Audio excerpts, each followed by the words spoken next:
Good evening. You are watching The Digital Age. I'm Jim Zirin. James Goodale is off this week. Our subject tonight, can technology save the Japanese economy?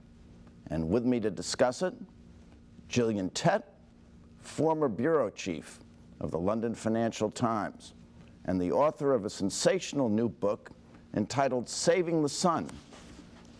Saving the Sun is the story of Shinsei Bank, which happens to be the only major bank in Japan currently reporting a significant profit. And Shinsei Bank is American-owned. Also with me, Mat Nagato. Mat Nagato is the Chief Executive Officer for the Americas of Mizuho Corporate Bank, which has been called Godzilla because it is the result of the merger of three large Japanese banks and is said to be Japan's largest, perhaps now second largest. Now, what is the state of the Japanese economy, Matt? Are we seeing a meltdown here? As far as the meltdown is concerned, I don't think we have to worry about it too much. Two reasons. Number one, so-called safety net is already ready. So once or if something very dangerous should occur, government can suddenly take over that problem. So number one, we don't have to worry about that kind of national problem. Number two, as for the non-performing loans program is concerned, I would say from bank's point of view, we are getting closer to the last stage of this program.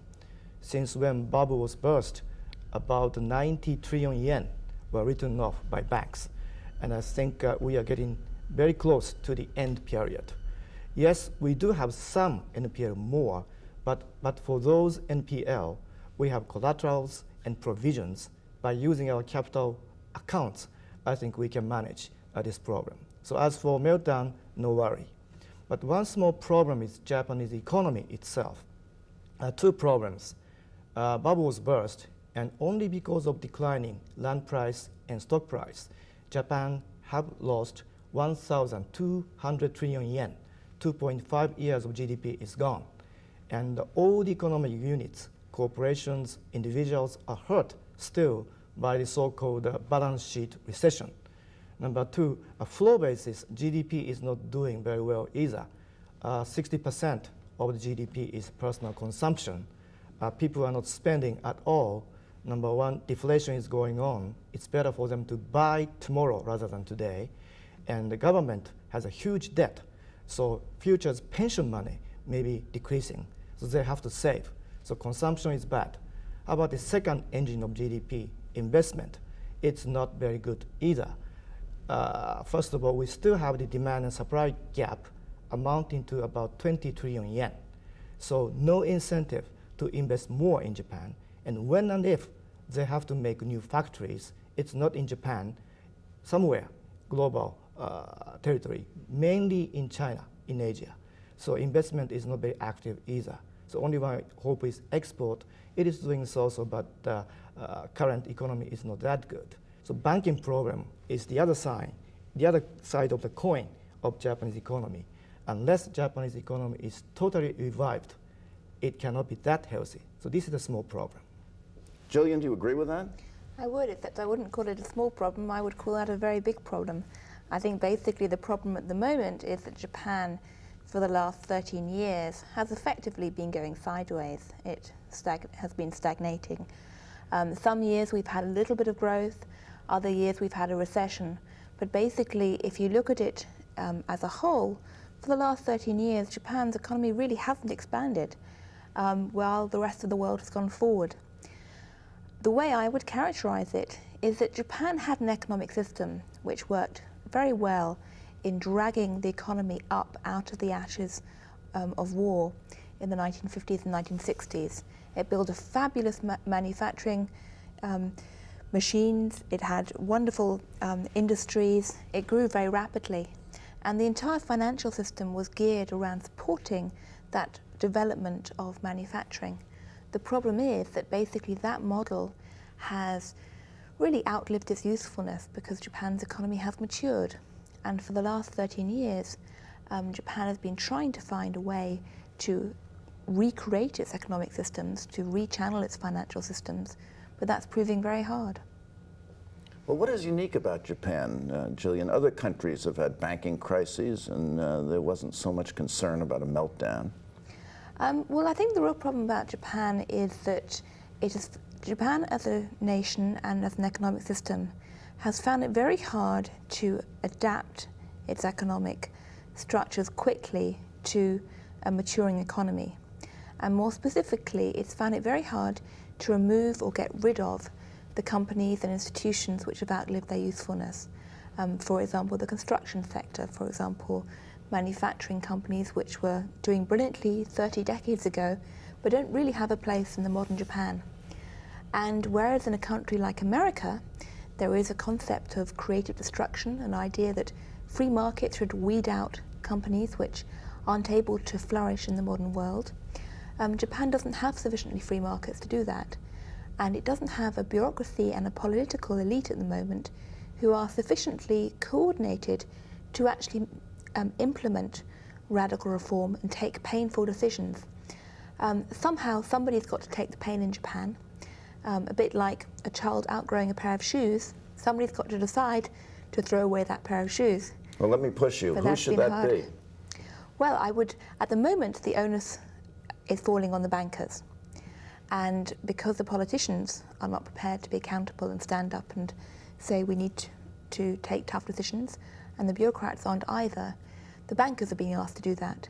The problem is that the bankers don't have the support of the government much of the time, and they're being blamed for anything they do to try and clean up the bad loans or deal with the deadbeat companies. But at the same time, they're being blamed if they don't try and clean up the bad loans and deadbeat companies. So they're in a bit of a no-win situation. Matt, what's your reaction to that as a banker? Well, Japan has been very messy, that is true. But the main reason why we have been so messy for the last 10 to 12 years, I think two reasons. Number one, Japanese situation may not be that unique from the other nations. Only one difference is the size of the impact. In 1990, bubble was burst, and as I said before, we lost 2.5 years of GDP. Such a huge impact. When United States had the so-called Savings and Loans Association program in the latter half of 1980s, it was only 5% of total lending exposure.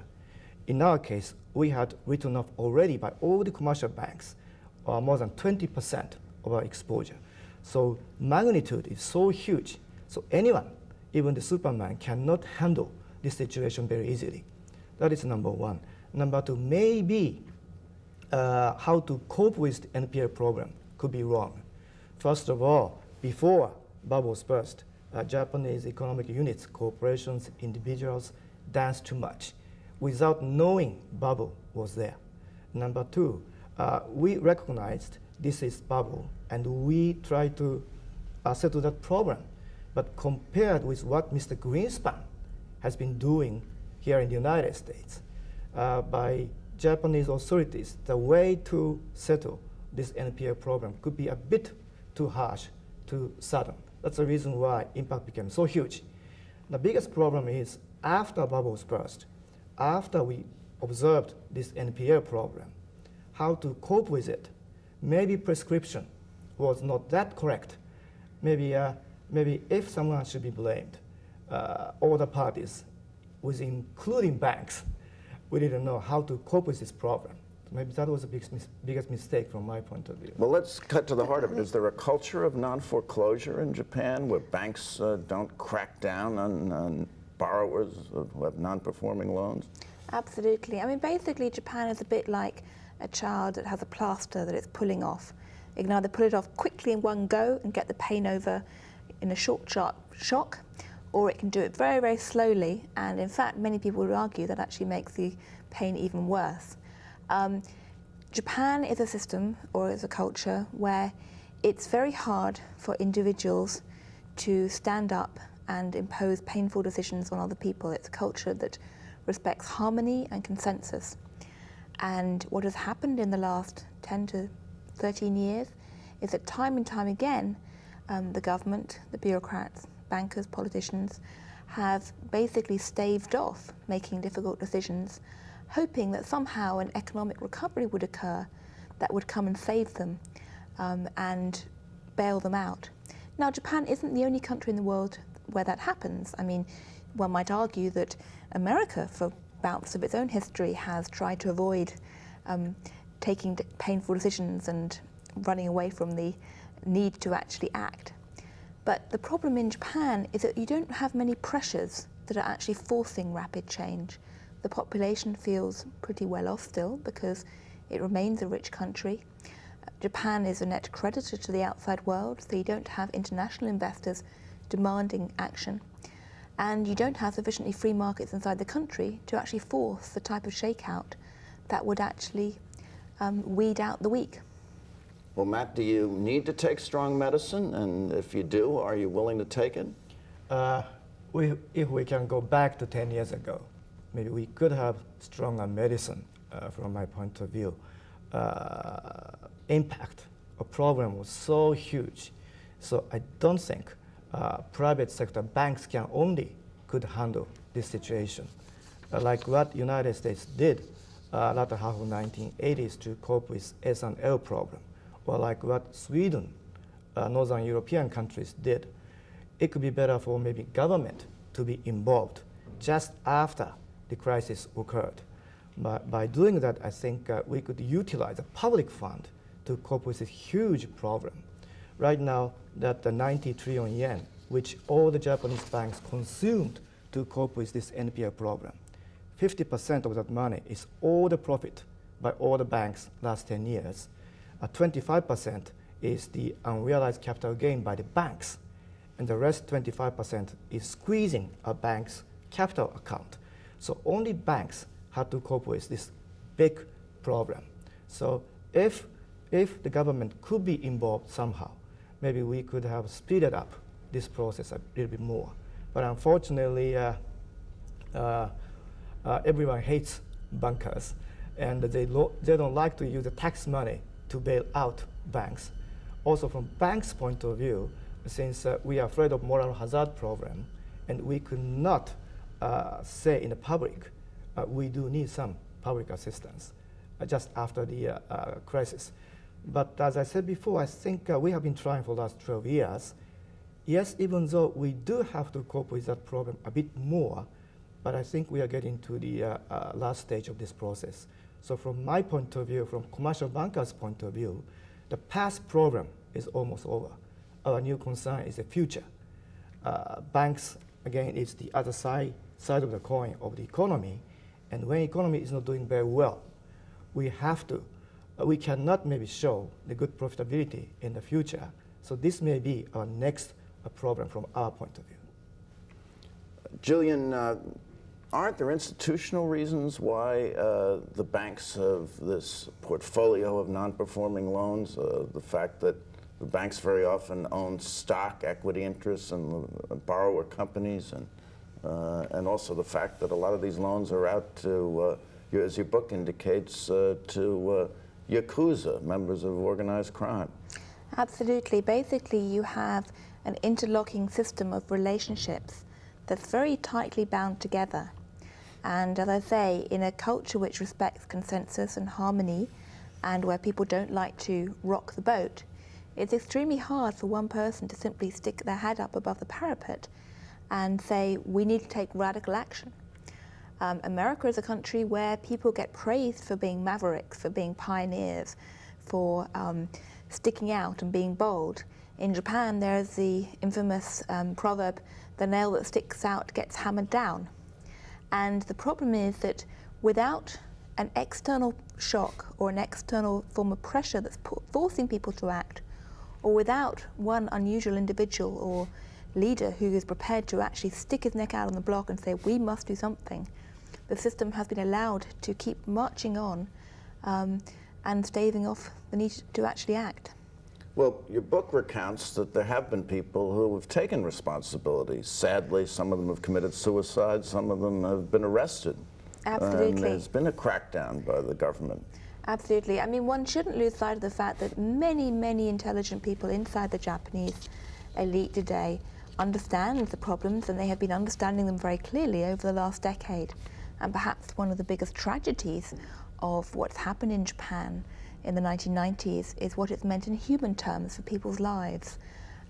People who have watched what they worked to build during the 1950s, 1960s, 70s just crumble away, who have been put under intolerable pressures to try and stick their neck out and act in culturally difficult ways.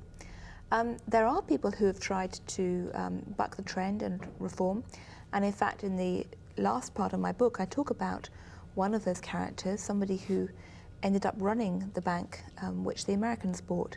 He's a Japanese person who is not afraid to be a maverick and has tried to take the actions that many Japanese and particularly the foreigners think he should do.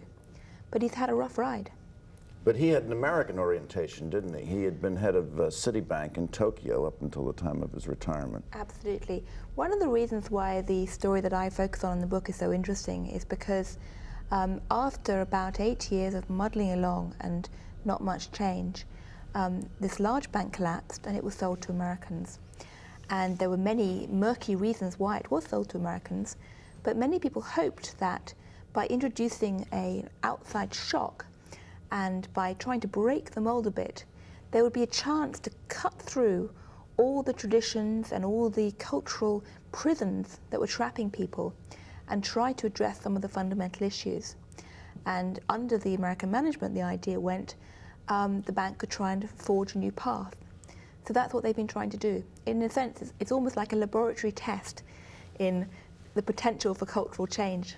Now, Matt, you're a competitor of Shinsei Bank, and do you think that Shinsei is making money because it's American-backed and because it's culturally different in its perspective from the Japanese banks, or is it simply that they're making money because the government took over all the non-performing loans and they don't have to worry about it?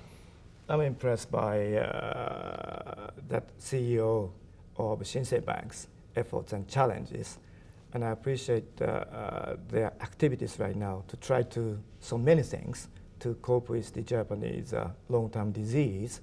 But whether or not they should be highly regarded remains to be seen. Compared with pre-acquisition and post-acquisition, their asset size or their loan size has been squeezed by less than 20%. And yes, their reputation is very high, but maybe their revenue is less than 5% of our bank, for example. Their net operating income is less than 5% of our bank. They are already a very small bank.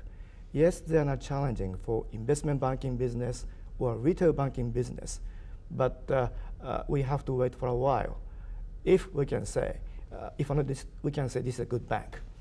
Also, when we analyze their current profit, they are making money mainly because they have the government, they have the arrangement with the government. They can sell all the NPL with book value. All the Japanese banks have been showing red figures at the bottom lines simply because we had lots of NPL. They don't have to worry about it. Now, this arrangement term is over. So how they're going to do it from now on, we have to see very careful. So it's a bit early to say this is a successful bank or not. The honeymoon is over. I would say so. Another thing, the culture problem. Yes, we do need some outside people's voice, like what we observed at the Meiji Restoration era or after World War II. Without American or Europeans' input, we could not do that well. But the very important point is, once we could get those inputs, how to do it, the people who did it actually were Japanese. So yes, we do welcome American or European guidances or maybe suggestions, but people who actually have to do it must be ourselves. That is my impression. I mean, I would just add something there, which is that Japanese culture has shown itself to be extremely effective in recent centuries at assimilating elements of overseas ideas and technologies at certain points and bringing them into Japanese society and making them Japanese, be it the writing system, which Japan first borrowed from China, or as Nagato-san said, be it the technologies of the Meiji era back in the 19th century, where Japan borrowed a lot of European and American industrial technology to catch up.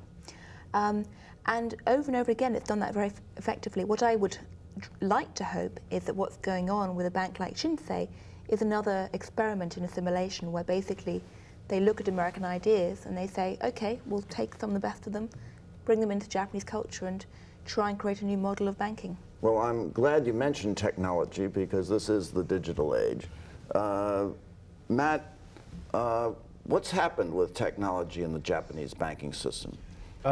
We know technology is very important to grow, and like what the United Kingdom could grow after Industrial Revolution, or like Spain could be the international nation after they found out the shipping technology.